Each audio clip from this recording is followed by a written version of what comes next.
Hello Loop friends, welcome back.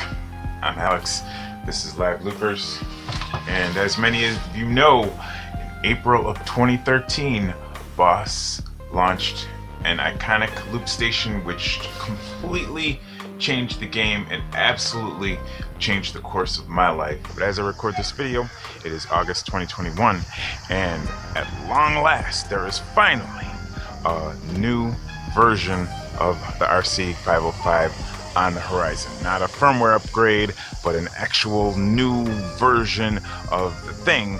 They haven't announced an actual release date yet, but I think it's a safe bet to say that they would like to get this in the hands of people by Christmas 2021. And given that you can pre-order one now, we can see that the price has not really markedly changed. It's still right in that $600 US, 600-ish euros kind of price range. So in this video, I'm going to talk about what do we know and what don't we know yet about the brand new Boss Mark II 505 loop station that is on its way.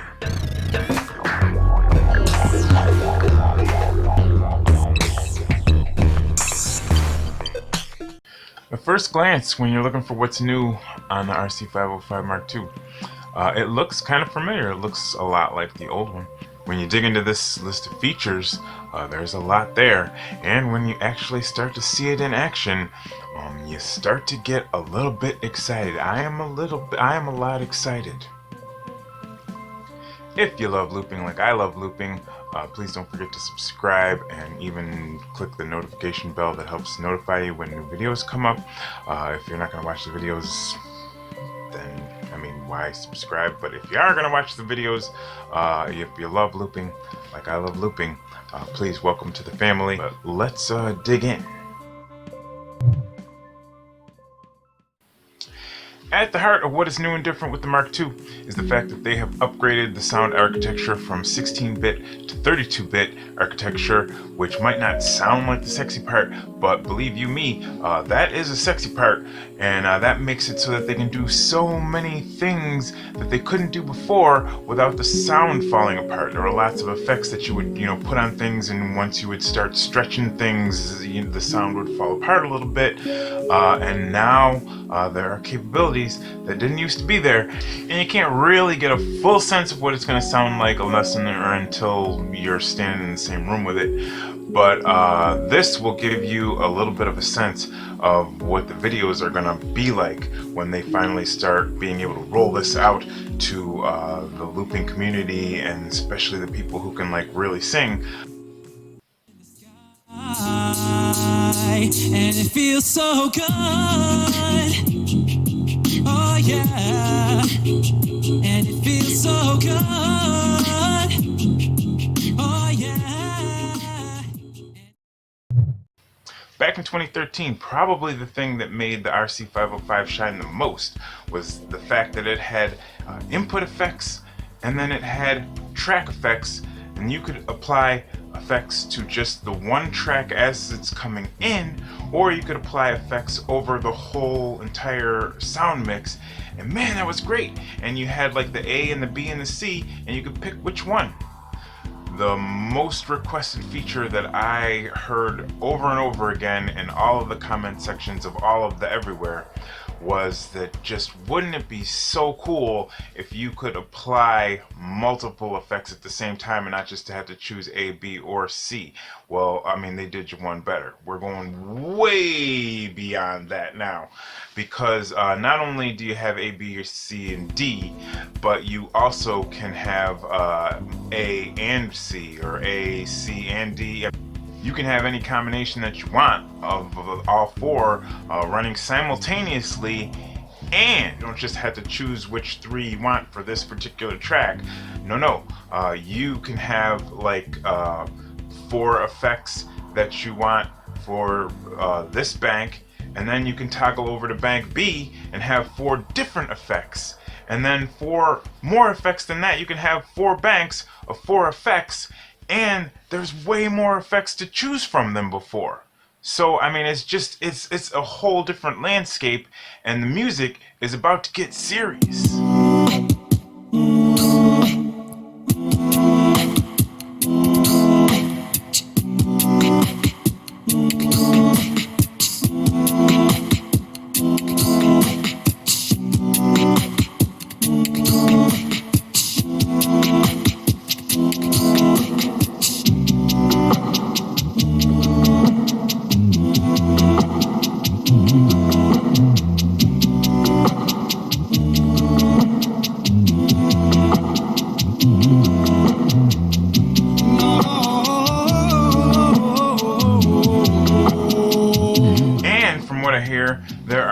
actual assignable dials in the middle that you can pick what they do.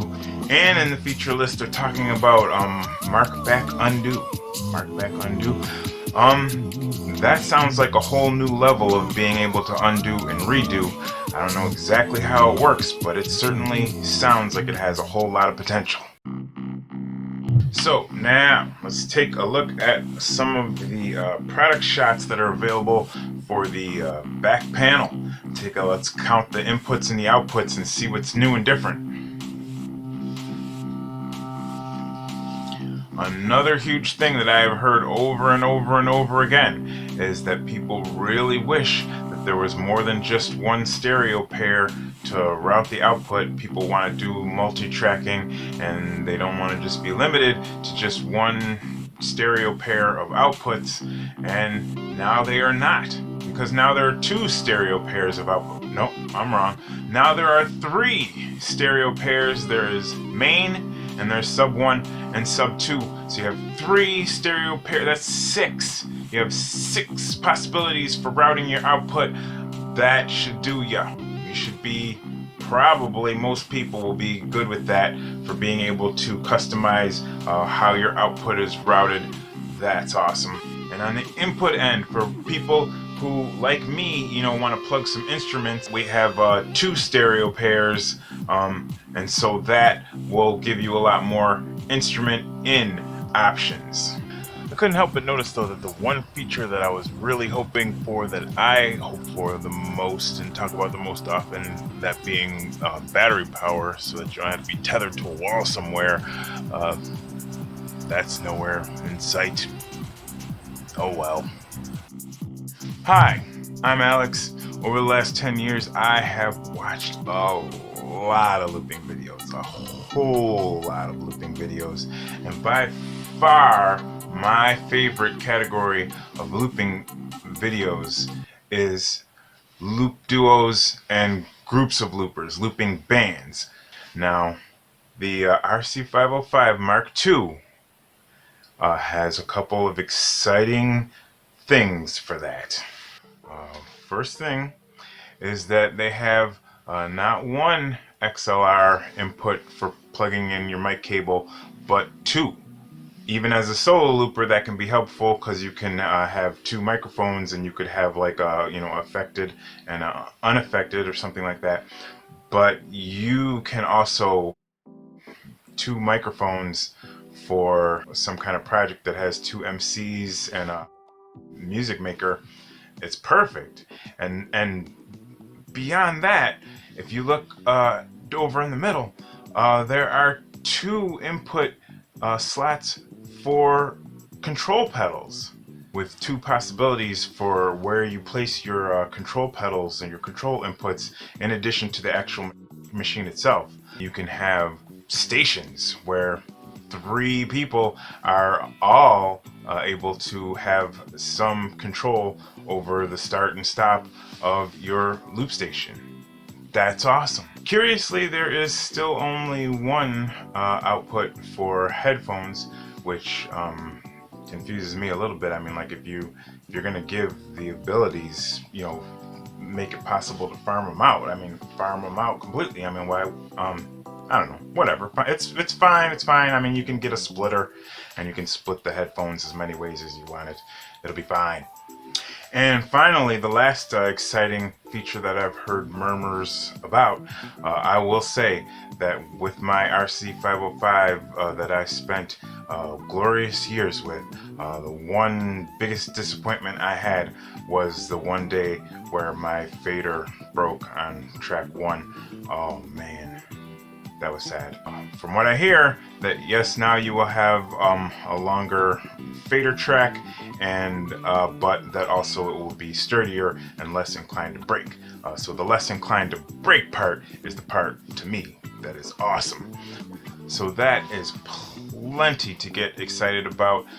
It's gotten me excited. I am very eager to keep seeing more and more and more out of this new loop station. As someone who watches many looping videos and is excited about the whole landscape of all the different looping hardware and software that people use, this is sort of like a seismic shift right in the middle of our subculture, and it's gonna be so good. Oh my goodness. So I am Alex for Live Loopers. Thank you for checking back in. I know it's been a while, and subscribe if you haven't subscribed, and definitely leave a like, and definitely leave a comment, and talk to me and us, and check in on our Facebook and talk to us. Let us know what you think about the new Mark II, and as always, loop on, loop on, loop on.